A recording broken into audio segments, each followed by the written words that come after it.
Hi, welcome to a writing workshop for ILI. My name is Janet Jenkins. And just to tell you a little bit about myself before we get started with this writing workshop, and that is that I am recently a resigned sixth grade English language arts teacher from Cowan Elementary. I taught only sixth grade and three blocks, 90-minute blocks of English language arts, which I most of the time tended to divide between reading and writing equally, even though I did a lot of things together with the reading and writing workshops. Um, I say that I'm recently resigned because exciting news. I am starting my doctoral program in educational technology in the fall. And so I'm super excited about that. And I am excited to hopefully be working at Ball State also as an instructor of elementary education. So I recently applied for that position. And so I am excited to hopefully be a teacher of teachers. So, this workshop that I'm going to talk about is really something that's very helpful for myself as a personal writer, but also as a teacher of writing, and also as a teacher of students. I want to put a little bit of a plug in for ILI. I attended in 2000, the summer of 2018, and it was a huge challenge for me to really discover who I was as a writer, and I learned a lot of lessons that year about myself, but also as a teacher of writing. So I hope you are really being able to personally grow this summer at ILI, but also as a teacher too. So this writing workshop that we're going to talk about is especially for younger students. This can be a very fun activity, but also for older, but also just for yourself. And so I'm going to be saying some things that personally this lesson helps me to think about, but also as a teacher of writing. So let's get started here. So, a couple of things as a teacher of writing that I always try to remind myself every year, and that is the writing workshop is very, very important. If you are a teacher of English language arts, take the time for writing workshop. I can't say that enough. To make the time. Sometimes we think that writing is maybe second to the reading process, but it's not. It's all the same. It's just interweaved together, integrated together, and taking the time to actually give students to write. They will eat it up. I promise you, they will eat it up. And personally, too, take time for yourself to write. Give choice. For writing workshop, I do a lot of what I called free writing, which means basically they got to choose, pick whatever writing topic they wanted to write about. They got to choose whatever format they wanted to write about. And then they got to share. And I had students who were writing biographies, who were researching people that they knew from the internet. I had I had one student research a murder. And I mean, that kind of surprised me a little bit, but they were interested in like crime scene stuff. And so they took the time to do that. I have people, or I have a lot of students who would write, personal things about themselves and just really just kind of throw up on the page. And it was beautiful. It really was. And then when you are teaching through any way that you're doing writing workshop, make the lesson short. They don't need you to be giving them this great big lesson that they have to incorporate. The little tiny lessons that you give them are going to show up in their writing, and you might not see it right away, but you will see it as the time goes on. Use mentor texts. Mentor text, mentor text, mentor text. Use your own text.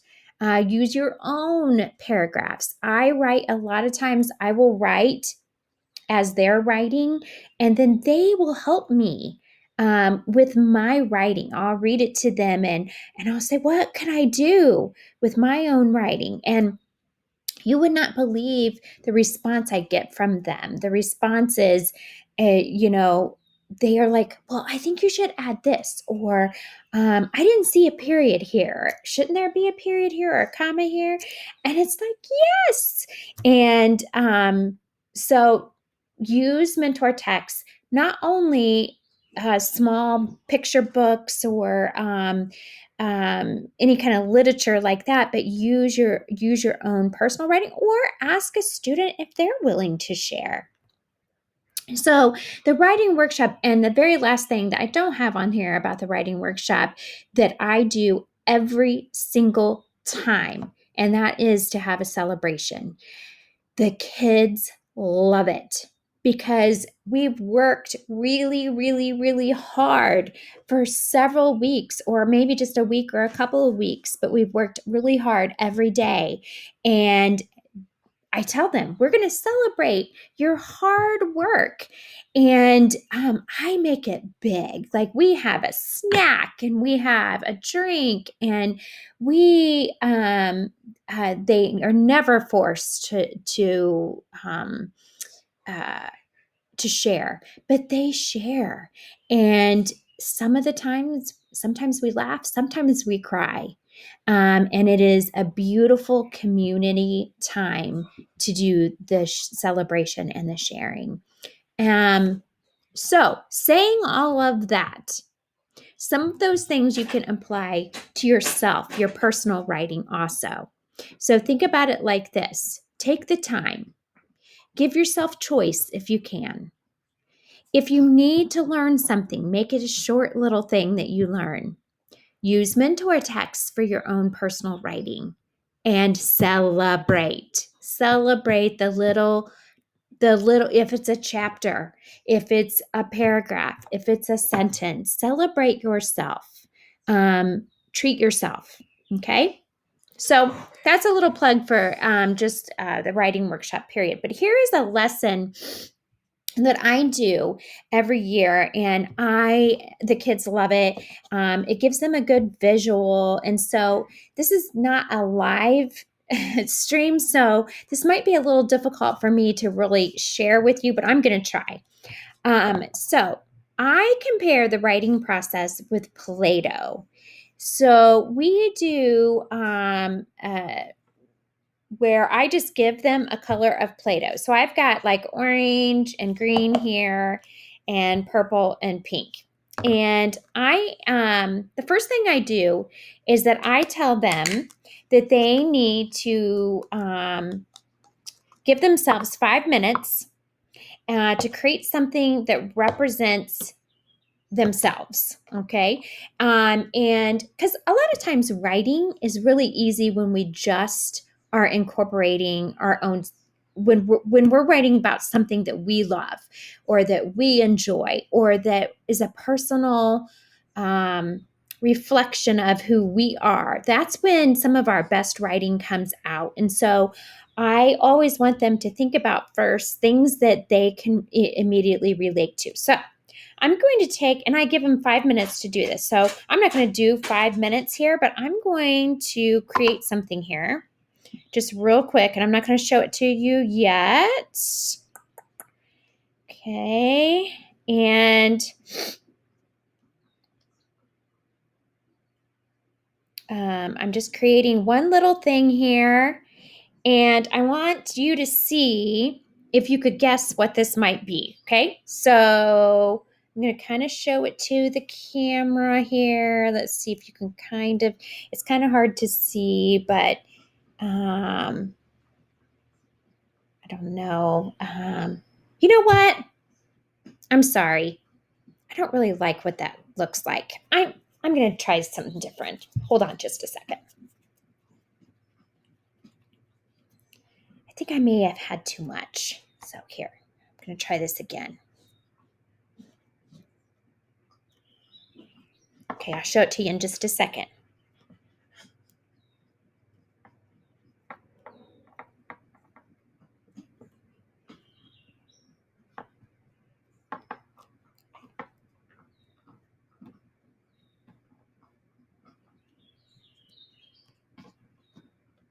Okay, let's see if this is any better. Okay, let me see if I can show it to you now. Okay, I changed the shape a little bit. So there's what the inside looks like. Okay, so there we go. Can anybody guess what possibly this might be? Just try to take a guess. I know what it is, but can you guess what it is? Okay, so that's the first thing we do is I have them just create something that represents them. Okay, I'm not going to tell you what it is yet. All right, I'm not going to share. So that's the first part. Now I'm going to add some detail to my creation with a different color. Okay, so with a different color, I got to come up with something. So I'm going to choose a different color, and I give them about 3 minutes to do this. So it's like a really quick little creation that they're going to add to it. And they're not really supposed to be sharing or talking about it with their neighbors. They're just supposed to create something additional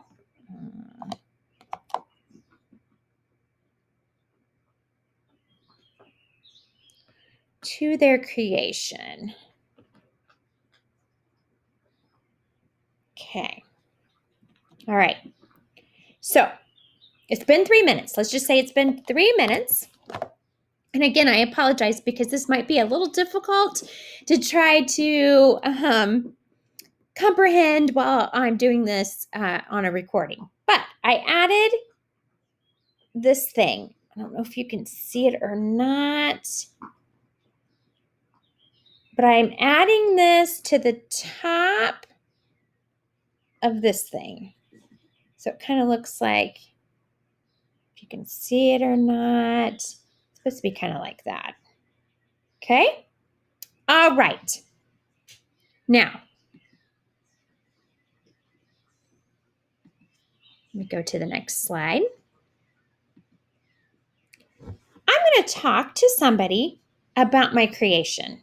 Okay, that person is going to guess what it is and give you some advice to maybe make it better. Okay, so on this part, I would share this with somebody else. But first of all, I would ask them and be like, do you know what this is? Okay, and some might guess what this is right away. So you might be like, oh, yeah, that's a flower pot.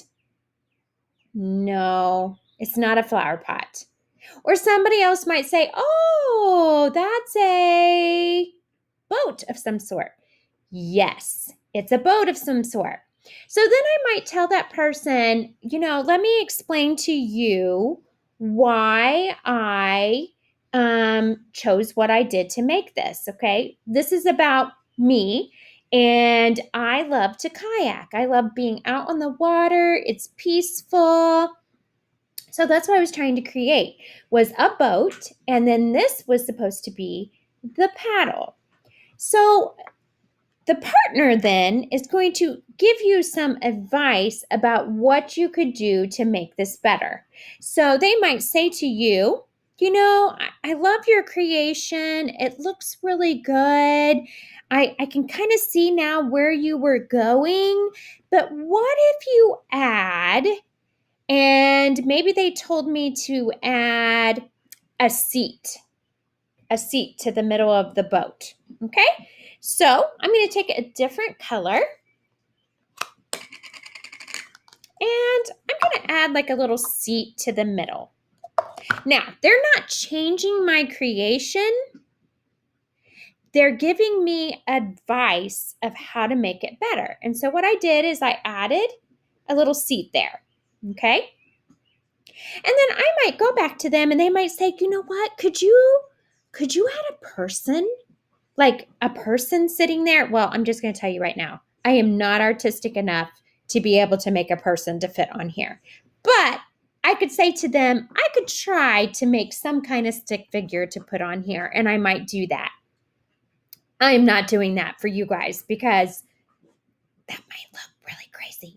Anyways, so you can keep going back to that person and they might, tell you, okay, what about this? And what about that? Now that they have your vision. Now, here is where things get a little crazy when we teach the writing process. And so, I'm going to share with you a couple of things. And so you might have your class share their different creations that they made and explain why they made them, and advice that they were given. And you can tell by the different colors how somebody has helped them create different things to add to their creation. So a couple of things about this with the writing process.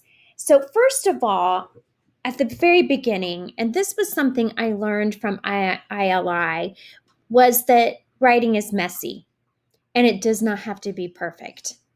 So when I started creating my kayak or canoe, because it kind of looks like a canoe, when I started creating this, I got frustrated because I didn't exactly have it laid out in my mind exactly the way I thought it should look. And so it frustrated me. So I kind of wadded it back up, put it back, got rid of some stuff and went back to it. That happens. Our writing is going to be messy. It's just going to be messy. And sometimes to get started on writing, you have to just let it go. It cannot be perfect. And so, writing is messy. It's going to take time to mold and create, and you might struggle, and it does not have to be perfect. However, if I would have had a picture of a canoe in front of me, it might have been more helpful.